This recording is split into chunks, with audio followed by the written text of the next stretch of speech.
నమస్తే, welcome to 4 Sides TV. ప్రేక్షకులందరికీ ముందుగా ఉగాది శుభాకాంక్షలు. ఉగాది పండుగ అంటే తెలుగు ప్రజలకు చాలా ఇష్టం. ఏప్రిల్ 9న చైత్ర శుద్ధ పాడ్యమి రోజున ఉగాది పండుగను తెలుగు ప్రజలు అంగరంగ వైభవంగా జరుపుకుంటారు. కాగా అసలు ఉగాది పండుగను ఎందుకు జరుపుకోవాలి? దీని గురించి పండితులు ఏం చెబుతున్నారో ఇప్పుడు తెలుసుకుందాం.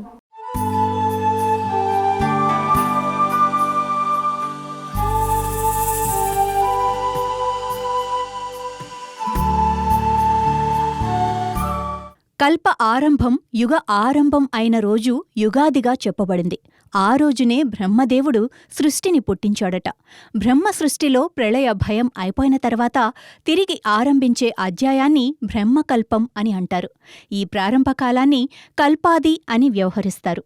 ప్రతి కల్పంలోనూ మొదట వచ్చే ఆది సమయమే ఉగాది పండుగ.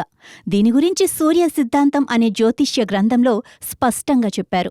నాటి నుండి నేటి వరకు ఈ పద్ధతిని అనుసరిస్తూ ప్రతి తెలుగు సంవత్సర ఆరంభ రోజు మనం ఉగాది పర్వదినం జరుపుకునే ఆచారం ఏర్పడింది.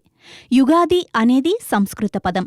ఉచ్చారణా భేదం వలన ఉగాది అనే తెలుగు మాట ఏర్పడింది. చైత్రే మాసి జగద్రుహ్మ ససర్జ ప్రథమే అహని వత్సరథౌ వసంతాదౌ రసరాజ్యౌ తథైవచ.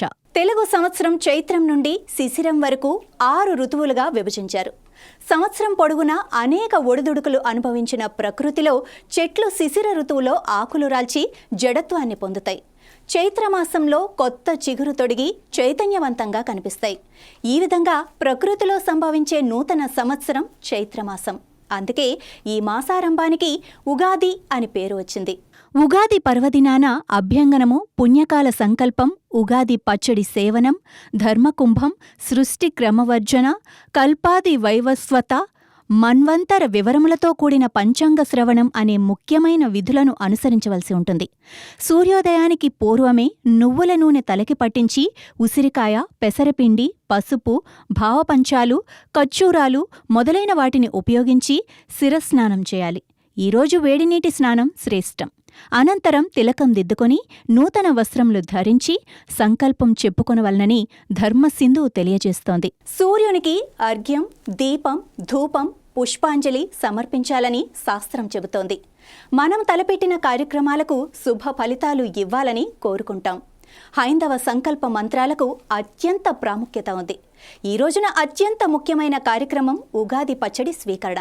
దీనిని పరగడుపునే స్వీకరించాలి. షడ్రుచుల సమ్మేళమైన ఉగాది పచ్చడికి ఎంతో ప్రాముఖ్యత ఉంది. తీపి, వగరు, చేదు, కారం, పులుపు, ఉప్పు వంటి షడ్రుచులు కలిసిన ఉగాది పచ్చడిని తీసుకోవాలి. ఈ పచ్చడి తయారు చేసుకోవటానికి చెరుకు, మామిడికాయలు, వేప పువ్వు, అరటిపళ్ళు, లవణం, చింతపండు, బెల్లం, పచ్చిమిరప మొదలైనవి వాడతారు. చూత కుసుమం, అశోక చిగురులు కలిపి సేవించే సాంప్రదాయం మనకు ఇప్పటికీ కనిపిస్తూ ఉంటుంది.